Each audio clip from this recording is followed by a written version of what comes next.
दोस्तों, काबुल में तालिबान जल्द ही अफगानिस्तान की नई सरकार का ऐलान करने को तैयार है। तालिबान और अफगान नेताओं के बीच इसको लेकर चर्चाएं पूरी हो गई हैं। अफगानिस्तान की मीडिया रिपोर्ट्स के मुताबिक तालिबान नेता हिबतुल्लाह अखुंदजादा इस सरकार के सुप्रीम होंगे और प्रधानमंत्री या राष्ट्रपति उनके आदेशों के तहत ही काम करेंगे। ये सरकार बेहद खास होने वाली है क्योंकि इसको लेकर तालिबान ने एक बड़ा ऐलान भी किया है जो बेहद चौंकाने वाला है। वो आपको बताएंगे, लेकिन उससे पहले आपको बता दें कि तालिबान के कल्चरल कमीशन के सदस्य अनमुल्लाह समनगनी ने कहा है कि नई सरकार की कैबिनेट को लेकर जरूरी फैसले ले लिए गए हैं। ये पूरी तरह इस्लामिक सरकार होगी। अखुंदजादा के नेतृत्व में सरकार बनने को लेकर कोई शक नहीं है। वो सरकार के मुखिया होंगे और इस पर कोई सवाल ही नहीं किया जा सकता है। इसके अलावा तालिबान पहले ही प्रांतों और जिलों के लिए गवर्नर, पुलिस चीफ और पुलिस कमांडरों की नियुक्ति कर चुका है। लेकिन इन सब के बीच कतर में अफगान तालिबान के राजनीतिक कार्यालय के उप प्रमुख शेर मोहम्मद अब्बास स्टेनकजई ने कहा है कि अफगानिस्तान में 3 दिन के भीतर नई सरकार की घोषणा कर दी जाएगी। उन्होंने कहा कि नई सरकार में उन लोगों को शामिल नहीं किया जाएगा जो पिछले 20 वर्षों से सरकार में हैं।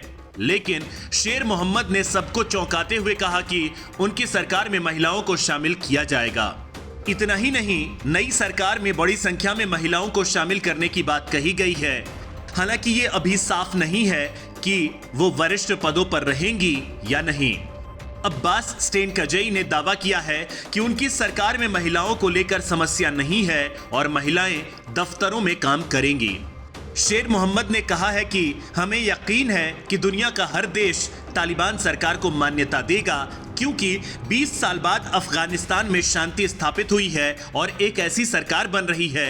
साथ ही पूरे अफगानिस्तान में कोई युद्ध नहीं है। बीते 40 साल में पहली बार अफगानिस्तान में पिछले एक पखवाड़े में कोई युद्ध नहीं हुआ है। इससे पहले तालिबान के प्रवक्ता ज़बीउल्लाह मुजाहिद की ओर से जारी एक बयान में कहा गया था कि नई सरकार के गठन पर चर्चा के लिए उनके नेता मुल्ला हबीबुल्लाह अखुंदजादा की अध्यक्षता में 3 दिवसीय बैठक कंधार में संपन्न हुई है। अफगानिस्तान में तालिबान के फिर से सत्ता में आने के बाद चीन बेहद सक्रिय है और अब एक पूर्व वरिष्ठ अमेरिकी राजनयिक ने कहा है कि चीन पर नजर बनाए रखने की जरूरत है क्योंकि वो बगराम एयरबेस पर कब्जा करने के लिए कदम उठा रहा है जिसे लगभग 2 दशकों से संयुक्त राज्य अमेरिका द्वारा नियंत्रित किया गया था।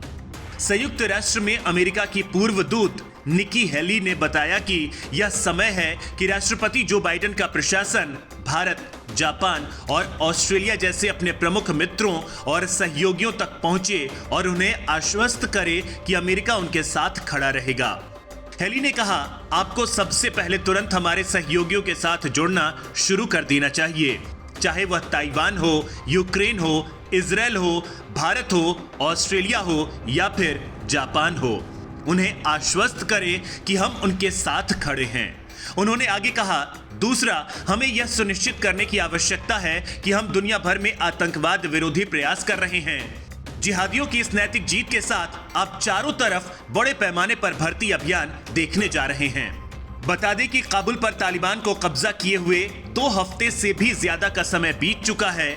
इसके बाद पूर्व राष्ट्रपति अशरफ गनी भी लोगों को मझधार में छोड़कर देश से भाग गए थे। तब से लेकर अब तक हजारों अफगानी नागरिक काबुल एयरपोर्ट के रास्ते देश छोड़ने की कोशिश कर रहे हैं। अफगानिस्तान से अमेरिकी और नाटो सैनिकों की वापसी पूरी तरह से हो गई है और इस तरह से 19 साल 10 महीने और 25 दिन बाद यानी करीब 20 साल बाद एक बार फिर अफगानिस्तान पर तालिबान का पूरी तरह से कब्जा हो गया है। बता दें कि अमेरिका ने 9/11 हमले के बाद करीब 7 अक्टूबर 2001 से अफगानिस्तान में तालिबान के खिलाफ अपना अभियान शुरू कर दिया था। जब अमेरिका ने अफगानिस्तान पर हमला किया उस वक्त वहां पर तालिबान का ही शासन था।